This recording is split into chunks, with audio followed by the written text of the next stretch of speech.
Un coche que sea SUV, familiar y eléctrico no es a priori el automóvil más emocionante para conducir. Pero ¿y si os dijese que en el mercado existen excepciones a esta regla? ¿Que no me creéis? Pues poneros cómodos porque hoy os traemos una comparativa donde enfrentamos a este Volkswagen ID4 GTX de 299 caballos contra el Ford Mustang Mach-E en versión 4X con 351 caballos. ¡Empezamos! Para escoger tu próximo coche, visita quecochemecompro.com, el comparador de Diario Motor. Realicemos un breve repaso del diseño exterior para conocer a nuestros contendientes de hoy. De un lado, el Volkswagen ID4, mostrando un paquete estético específico al tratarse de una versión GTX. Y os preguntaréis, ¿y qué significa esto? Pues que este coche hace gala de la conocida sobriedad de la marca incluso para sus modelos deportivos. Aún así, este ID4 instala nuevos paragolpes que acentúan esa imagen deportiva, llantas de 20 pulgadas y detalles en negro lacado para dar más dinamismo a sus formas. El Mustang Mach-E, por su parte, no ofrece rasgos de diseño diferentes frente a cualquier otra versión pese a sus 351 caballos. Para ese plus de diseño tendríamos que dar el salto a la versión GT. Pero aún así, la imagen del Mach-E se ve claramente más deportiva que la del ID4. Sus proporciones, la silueta coupé empleada o el uso de unos rasgos tan claramente Mustang le brindan un carácter visual mucho más fuerte que el del SUV de Volkswagen, lo mires por donde lo mires. Pero ojo, esto no tiene que ser ni bueno ni malo, pues esa gran diferencia de estilos tiene su justificación en que no todos quieren que su coche deportivo ofrezca también un diseño llamativo. Pasamos ahora a ver el interior de estos dos coches y en primer lugar será el Volkswagen ID4 GTX. Y ya os hago un pequeño spoiler. Si bien en tecnología este coche brilla, en cuanto a calidad, vamos a verlo.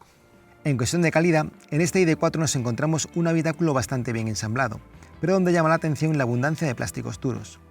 Apenas la zona superior está acolchada parcialmente, empleando en el resto de la consola e incluso las puertas una mayoría de molduras y paneles rígidos, una apuesta más propia de coches de segmentos inferiores. El negro piano también hace acto de presencia, encontrándolo tanto en la enorme y práctica consola central como en la zona de sujeción de las puertas. Pues como habéis podido ver, la verdad que en términos generales este coche está bien construido y da una sensación de solidez y robustez muy buena. Sin embargo, a la vista y al tacto, los materiales empleados pues no son los que esperamos para un coche que vale más de 50.000 euros. Vamos ahora a ver qué tal el Mustang Mach-E. Cambiamos de coche y estamos en este Ford Mustang Mach-E. Y aquí nos encontramos una apuesta muy parecida a la del Volkswagen ID4, porque si bien la calidad a lo mejor no es la que esperamos en un coche de este valor, sí que la tecnología tiene un despliegue muy importante. Pero vamos a conocerla a fondo y os cuento más en detalle. El habitáculo del Mustang sigue la filosofía del ID4, ofreciendo una construcción sólida y robusta, pero empleando materiales no tan premium como nos hace pensar su precio. Sin embargo, una vez nos fijamos más en detalle, podemos percibir un mayor esmero por parte de Ford en la composición, con el uso de diferentes molduras, tejidos y tapizados. La mayor diferencia con respecto al ID4 la encontramos en las puertas, un punto donde el Mach-E evidencia una mayor calidad. Por lo tanto, si bien ambos modelos no ofrecen un nivel de calidad a la altura de lo que podemos esperar por su precio, algo que por desgracia se ha impuesto como norma en los coches eléctricos, este apartado lo gana el Mustang Mach-E. Si bien como sucede con el Volkswagen, lo que más destaca en el interior es la calidad en cuanto a robustez y solidez de todo lo que encontramos en cuanto a construcción, sí que es verdad que en materiales tenemos un puntito más que en el ID4, pero creo que tampoco llega al nivel de lo que se espera en un coche que vale más de 50.000 euros. En el caso del cuadro de instrumentos del Volkswagen ID4 lo que nos encontramos es una pequeña pantalla LCD de 5,3 pulgadas que si bien es verdad que no tiene demasiada información, pues ofrece lo básico para que no nos distraigamos durante la conducción. Como punto positivo, que está conectado solidariamente con la columna de dirección, por lo tanto encontrar la postura de conducción para verlo es muy sencillo. En lo tocante al sistema multimedia nos encontramos una pantalla táctil de 12 pulgadas que ofrece un nivel de gráficos muy bueno y que también tiene mucha información y capacidad de personalización en cuanto a lo que queremos ver aquí. Si bien es verdad que en cuanto al funcionamiento, pues si bien es rápido en cuanto a fluidez, es cierto que a la hora de ejecutar ciertas órdenes no es todo lo rápido que esperamos. Y además tiene un punto que no me gusta nada y es el hecho de contar con esta barra de controles táctiles para la temperatura y el volumen, que además de ser un engorro para manejarla, no está retroiluminada, lo cual resta muchos puntos en confort a la hora de conducir. En definitiva, el apartado tecnológico de este ID4 destaca especialmente en cuanto a gráficos, personalización y la información que ofrece. Sin embargo, hay un punto que sigue sin convencerme, que es el de la ergonomía. Pues es un punto donde nos encontramos una apuesta total por mandos táctiles que lastran mucho la experiencia de conducción, sobre todo a nivel de climatización, sistema multimedia y también, por supuesto, el manejo de los elevalunas. Turno de ver la tecnología del Mach-E y esta apuesta un poco que nos recuerda a una marca que puede ser Tesla. El cuadro de instrumentos del Ford Mustang Mach-E nos recuerda mucho al concepto que emplea Volkswagen en el ID.4. Sin embargo, la pantalla tiene una mejor resolución y también tiene una forma de ofrecer la información mucho más sencilla para el conductor por el tamaño de los gráficos y porque además tampoco tiene ningún tipo de personalización. Eso sí, tiene un punto como inconveniente, y es que en este caso, en el Ford Mustang Mach-E, no podemos tener un head-up display con realidad aumentada como sí podemos tener en el Volkswagen. En el caso del sistema multimedia, la pantalla que tenemos es de 15 pulgadas, de tipo táctil, y tiene un tamaño y una disposición bastante peculiar que, como ya decía, me recuerda muchísimo a la que empleaba, por ejemplo, el Tesla Model S y aún emplea. El funcionamiento es muy bueno porque tiene una capacidad de respuesta muy elevada, tiene además muchos menús, y además me gusta mucho la forma en que Ford ha ordenado todo el sistema para que tengamos por diferentes zonas lo más usado durante la conducción. También me ha gustado el hecho de que tengamos una ruleta para el volumen, que es de tipo físico, que es muy fácil de localizar, y aunque sigue sin convencerme el tener un climatizador embebido dentro de la pantalla que sea de tipo táctil, el uso de una zona específica con mandos muy grandes hace mucho más sencillo que localicemos el botón que tengamos que tocar. Y de hecho me parece mucho más sencillo durante la conducción de esta prueba encontrar este climatizador que el del Volkswagen ID.4. He visto ya los dos interiores. Queda claro que el Ford Mustang Mach-E aventaja, no por mucho, al Volkswagen ID.4. Pero me ha gustado especialmente por el rendimiento que ofrece la interfaz, por el funcionamiento que tiene esta interfaz a la hora de conducir el coche y poder interactuar con esta interfaz, y también me ha gustado porque toda la experiencia que tiene es mucho más intuitiva. Sin embargo, hay algo que me ha gustado del ID.4 y es el uso de un head-up display con realidad aumentada que hace que la conducción sea mucho más sencilla, sobre todo de noche. Turno de ver qué tal van las plazas traseras en estos SUV que además de eléctricos también son familiares. Y como podéis ver, si yo me coloco en esta posición, vemos que el ángulo no son 90 grados, pero es un ángulo bastante bueno que nos permite facilitar mucho el acceso. Y en cuanto a la posición, con el asiento del conductor regulado para mi 1,80 m y en la posición más baja, vemos que podemos meter las punteras debajo del asiento. Tenemos, yo diría que unos 8 o 9 dedos con respecto al respaldo en cuanto a las rodillas, y para la cabeza encontramos la peor cota por culpa de una altura reducida, tanto por la altura que tiene el propio piso al llevar las baterías debajo, como por el rebaje que tenemos en el techo de cristal. En cuanto a la plaza central, lo que nos encontramos es un asiento bastante cómodo, no llega al nivel de las laterales, pero es bastante cómodo, y lo de siempre, el respaldo es lo más problemático, ya que tenemos integrado un reposabrazos. Y en cuanto a la altura, pues nos encontramos más o menos la misma cota que en las plazas laterales, ya que aquí nos beneficiamos de que tenemos un techo de cristal. En Volkswagen se nota que han pensado en el confort de los pasajeros traseros, y ello se traduce en la disponibilidad de doble salida de aireación, climatizador independiente y 2 puertos USB tipo C para que los niños puedan soportar cualquier viaje. Turno de ver las plazas traseras de este Mustang Mach-E. Y lo primero que nos encontramos son dos cosas peor que el ID.4. En primer lugar, el ángulo, ya que vemos que el ángulo es algo más limitado, y también la caída del techo, debido al diseño más deportivo de este Mach-E, también penalizan el acceso. Una vez nos sentamos dentro, pues nos encontramos que con este asiento regulado para mi estatura, para mi 1,80 m, tenemos más espacio disponibles para los pies, más o menos el mismo espacio disponible para las rodillas, y en cuanto a la cabeza ocurre lo mismo. Tenemos también 2-3 dedos máximo, así que no hay demasiada diferencia en cuanto al espacio disponible dentro con respecto al ID.4. Vamos con esta plaza central y nos encontramos un asiento que se nota bastante más duro que las plazas laterales, y con el respaldo ocurre exactamente lo mismo. Se nota claramente que tenemos ahí el reposabrazos integrado y lo hace más duro. Y en cuanto a la cabeza, pues también tenemos una cota muy similar a las plazas laterales, ya que tenemos aquí este resalto con respecto al techo de cristal. En el caso del SUV de Ford, las amenidades están también a un buen nivel, con doble salida de aireación y 2 puertos de carga USB.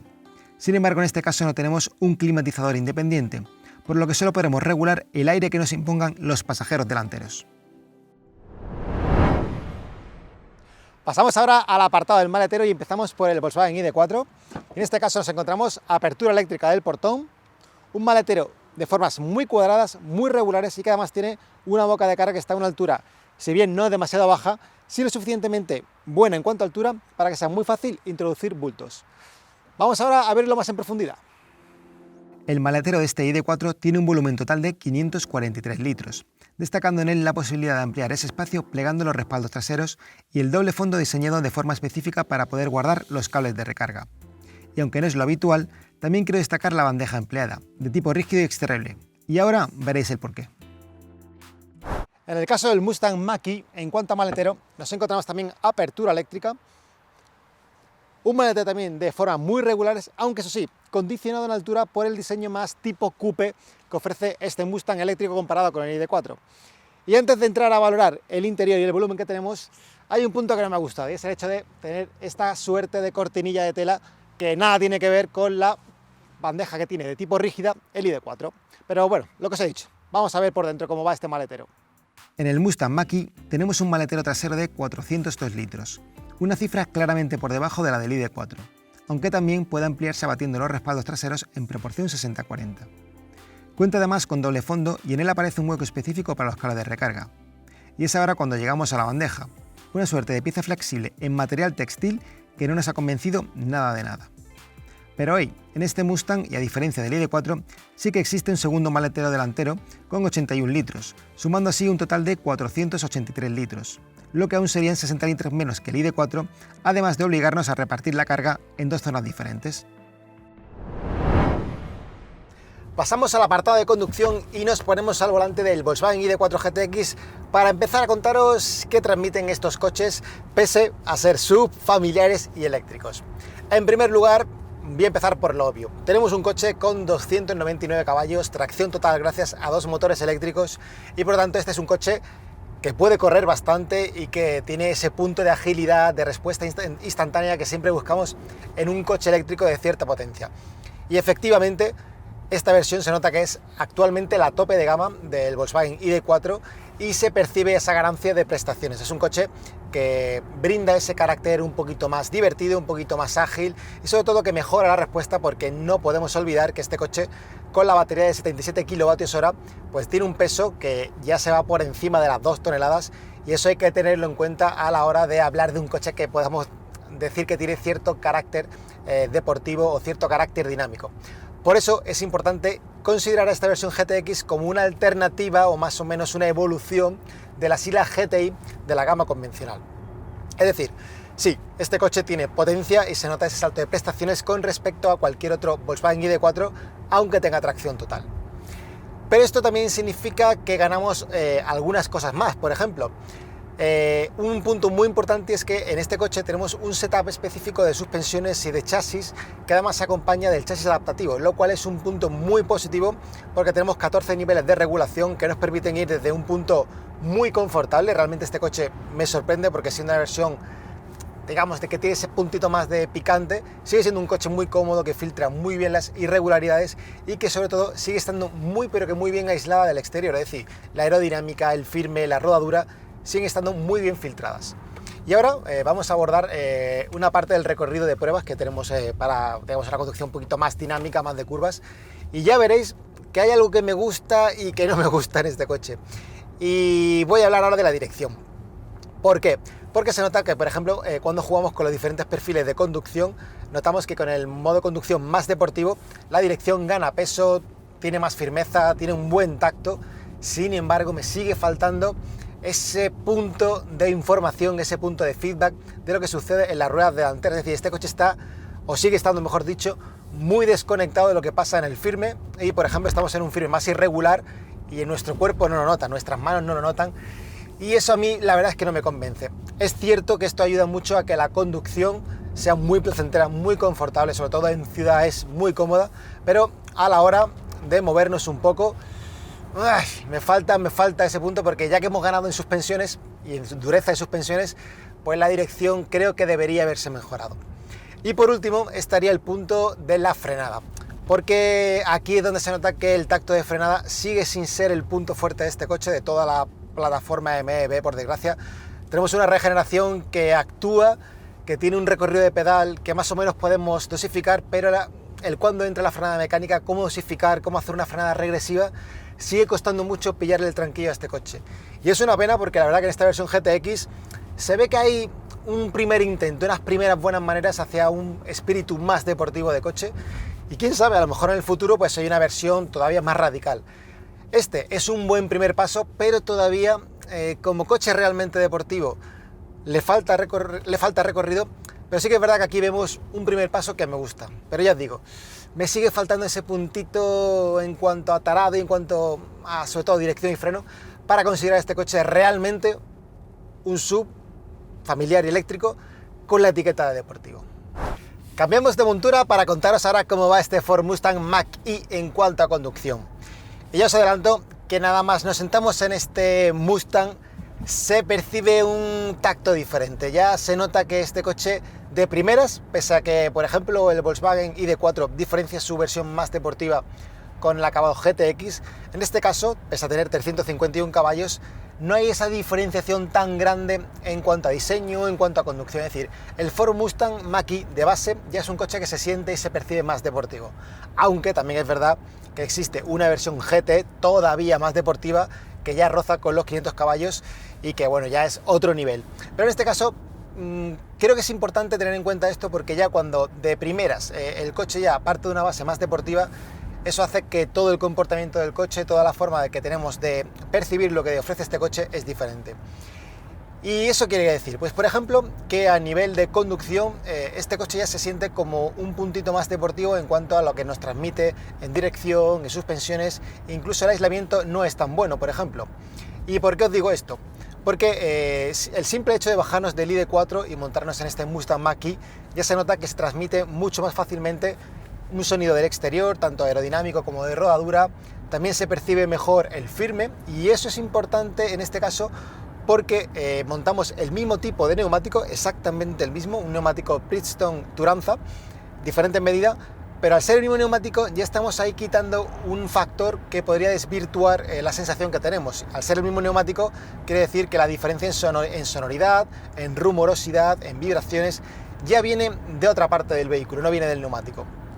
En cuanto a suspensiones, aquí no tenemos el chasis adaptativo que por ejemplo sí que ofrece el ID4 GTX, por lo tanto aquí, aunque tenemos diferentes modos de conducción, por ejemplo tenemos un modo eco, un modo normal o el modo más deportivo que se llama un Tame, lo que significa que tenemos aquí es un modo de conducción que, digamos, mejora la respuesta al volante, mejora la respuesta al acelerador y te hace al coche algo más duro y más deportivo. Pero no hay un cambio tan radical como el que ofrece el chasis adaptativo del ID4 GTX, que me parece mejor, porque por un lado podemos hacer el coche mucho más cómodo o también algo más duro. Pero en términos generales este coche ya se caracteriza por ofrecer mayor dureza de suspensiones, menor capacidad de filtrado y por lo tanto es un coche no tan confortable como el ID4 GTX. ¿Eso qué quiere decir? Que cuando, por ejemplo, la carretera, como ahora, se empieza a retorcer, pues es verdad que este Mustang Mach-E se nota un coche más asentado, es un coche que invita más a una conducción más alegre, más deportiva. También se nota que en prestaciones este coche tiene algo más de carácter por la inmediatez de la respuesta, por la contundencia de la tracción. Y si bien es verdad que no me ha parecido que el ID4 GTX tenga pérdida de tracción o que tenga, digamos, una falta de motricidad, es verdad que en este caso noto que el coche trabaja mejor en cuanto a tracción, sobre todo al límite. Es decir, podemos exigir una conducción más deportiva y el coche en todo momento responde de forma muy contundente, no pierde en ningún momento agarre, y es algo que, por ejemplo, el ID4 GTX se notaba que se le atravesaba un poco más ese tipo de conducción. También me ha parecido importante algo que no me ha gustado nada en el ID4, que es el hecho del freno. Aquí tenemos un freno, no es un freno normal, la verdad, porque sigue teniendo también ese puntito más artificial, pero está más conseguido que en el ID4, y la dirección sí que me parece muy similar a la del ID4, perdón. ¿Por qué? Porque tenemos una dirección que tiene peso, que tiene, bueno, esa respuesta que queremos tener directa cuando ponemos en modo deportivo, pero en cuanto a información sigue estando muy filtrada. Por lo tanto, resumo toda esta comparativa entre uno y otro diciendo que el ID4 GTX es un coche más polivalente como SUV y como deportivo. Sin embargo, este Ford Mustang Mach-E de primeras ya ofrece ese plus de deportividad que, si estamos buscando un coche para disfrutar conduciendo, aquí lo haremos más. Y antes de terminar esta comparativa de hoy, pues nos hemos dicho que por qué no hacemos una parada técnica, nos tomamos un té o un cafelito y ponemos a recargar a nuestros subeléctricos en un punto de recarga rápida de 50 kilovatios. Y así aprovecho para contaros, bueno, qué tenemos de diferencias entre un coche y otro a nivel de recarga. Lo primero, el Volkswagen ID4. Tenemos una batería de 77 kWh de capacidad neta y tenemos una potencia de carga de hasta 125 kW en recarga rápida, corriente continua, o hasta 11 kW en corriente alterna, lo que nos permite tener una autonomía máxima de 480 km según ciclo WLTP. Y en el caso del Ford Mustang Mach-E que estamos probando hoy, la versión con batería de mayor capacidad, 88 kWh, lo que nos encontramos es una potencia de recarga rápida de hasta 150 kW y una potencia de recarga en corriente alterna, es decir, la recarga lenta, de hasta 11 kW. Y así la autonomía que tenemos sería de 540 km. Así que vamos a dejarlos cargando un ratito. Esta noche meditamos nuestras impresiones y consumos de hoy y ya mañana os digo cuáles han sido nuestras conclusiones. Una vez conocido lo mejor y peor de nuestros rivales de hoy, toca recopilar las puntuaciones obtenidas para descubrir que estamos ante un empate técnico. Sin embargo, este empate final no quita que cada modelo haya conseguido ganar de forma individual en según qué puntos. Por ejemplo, mientras el ID4 demuestra ser mejor coche familiar por sus plazas traseras, maletero o nivel de confort, en el Mustang encontramos un espíritu más deportivo, al igual que una mejor forma de entender la tecnología, además de un plus de calidad. Es cierto que no hay grandes diferencias y la comparativa ha estado muy reñida en todos los apartados, por lo que llega el momento de reflexionar y extraer algunas conclusiones sobre este duelo. Pues amigos, llegamos al final de esta comparativa para descubrir que al final de nuestro análisis hemos obtenido un empate. Sin embargo, os voy a decir una cosa. Si estáis viendo este análisis es porque en el fondo algo os interesa mi opinión. Y hoy, además de descubrir a dos coches que cumplen como sub, como eléctricos y familiares, también os he venido a descubrir dos coches que tienen ese puntito más de picante enfocado a aquellos que buscan disfrutar de la conducción. Y en ese punto es justo admitir que para mí, en este análisis, me quedo con el Ford Mustang Mach-E. Y es que dinámicamente, aunque no hay una diferencia abismal, comparando versiones, configuraciones e incluso equipamiento, este Ford Mustang Mach-E me ha gustado más como vehículo para conducir y disfrutar conduciéndolo. Sin embargo, esto también tiene un lado negativo. Y es que si de verdad nos proponemos igualar configuración, tracción total, capacidad de batería e incluso prestaciones, lo que nos encontramos es que el Mustang Mach-E es 14.000 euros más caro que el ID4 GTX. Y esto es algo que no podemos pasar por alto a la hora de escoger uno de estos dos subeléctricos. Y con esto me despido de este vídeo. Espero que os haya gustado. Si es así, dadnos un like, suscribiros al canal de Diario Motor y nos vemos en la siguiente prueba. ¡Hasta la vista!